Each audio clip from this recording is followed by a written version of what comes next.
रुपाली चाकणकरांनी जे आरोप आता लावलेले आहे ते आरोप अशा रीतीनं लावले आहे की जसं काही पोलिसांची चौकशी रुपालीताईच करताय.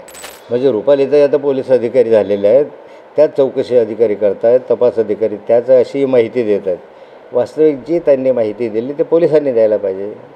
अशा स्वरूपाचे गंभीर स्वरूपाची माहिती एखाद्या महिला आयोगाचे अध्यक्ष जी राजकीय पक्षाचे कार्यकर्ता आहे आणि रुपालीताई चेकाळल्या का?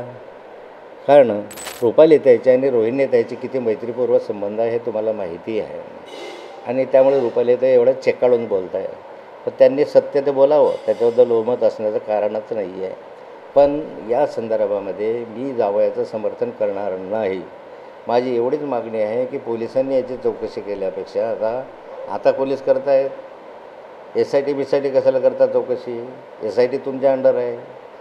तर केंद्र सरकारच्या अंडरची एखादी निष्पन्न संस्था होती CBI वगैरे सारख्यांना चौकशी करा. नाही लांबणारं प्रकरण जर असेल तर SIT नाही करू शकत या संदर्भामध्ये.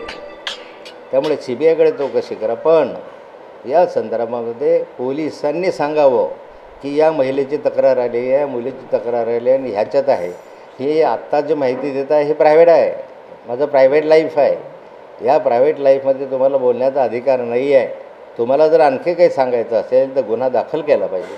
गुन्हा दाखल करून त्याला रिसर कायदेशीर काय मी म्हणणार आहे की असं केलं असेल समाजाला हे अत्यंत घातक आहे. तो माझा जावई असो का कोणी असो त्याला फाशी दिली पाहिजे.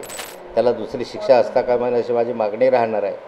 पण जे बदनाम करण्यासाठी जे सुरू असतं चित्राताईंच्या माध्यमातून जे आहे ते योग्य नाही आहे. पोलिसांनी उद्या पत्रकार परिषद घ्यावी. त्यातली डिटेल माहिती हे जे आहे त्यांच्याजवळ पुरावे असतील. कोणाची तक्रार असेल तर नाहीतर माझ्या प्रायव्हेट लाईफमध्ये सांगण्याचा तुम्हाला अधिकार नाही आहे. नाही मिळाले असतील नाही मिळाले असेल का बरं चित्र या काय नाव या बाईचं रुपालीताईला कसं काय माहिती? रुपालीताई असेल ना, नसण्याचा का संबंध तो असेलही. पण मग या रुपालीताईंना काय माहिती आहे ते पोलिसांनी सांगावं ना. पोलिसांनी रिसर गुन्हा दाखल करून सांगावं. असं नाही वारंवार असू शकतात माझ्या तुमचे अनेक फोटो असू शकतात, ते माझं प्रायव्हेट लाईफ आहे. गुन्हा जोपर्यंत माझ्यावर दाखल होत नाही, जोपर्यंत माझ्याविषयी तक्रार दाखल होत नाही तोपर्यंत रुपालीताईला असं का पोलिसांना याच्यावर बोलण्याचा अधिकार नाही आहे. तर तो चौकशीमध्ये दोषी आढळला तर फाशी लावला पाहिजे. त्याला योग्य ते कायदेशीर शिक्षा झाली पाहिजे. मरेपर्यंतच्या शिक्षा अशा लोकांना द्या जे समाजामध्ये अशा स्वरूपाचं दुष्कृत्य करतील. मी जावयाचं समर्थन करणारा नाही. परंतु व्हाया रुपालीताई अशा स्वरूपाचे उद्योग पोलिसांनी पण करू नये.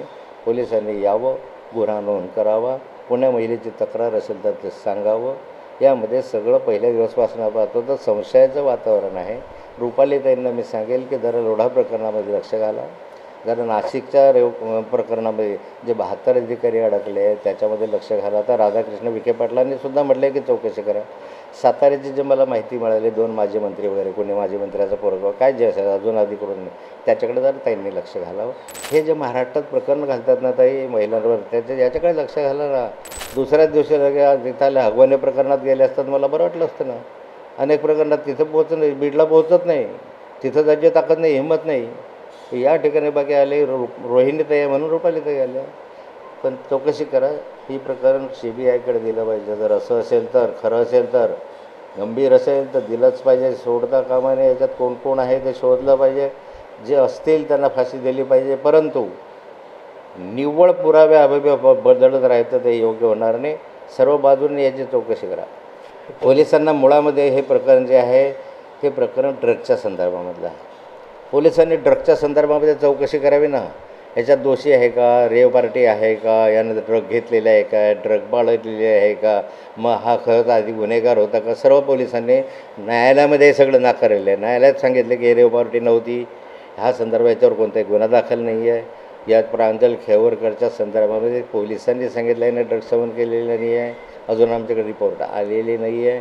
याने बाळगलेलं नाही हे त्याच्यात दिसतं आहे. म्हणजे सगळं तर सत्यच दिसतं आहे. मग त्याच्याकडे चौकशी करा ना. त्याच्या माध्यमातून हे आम्हाला मिळालं ते आम्हाला मिळालं लक्ष विचलित करण्याचा प्रयत्न आहे.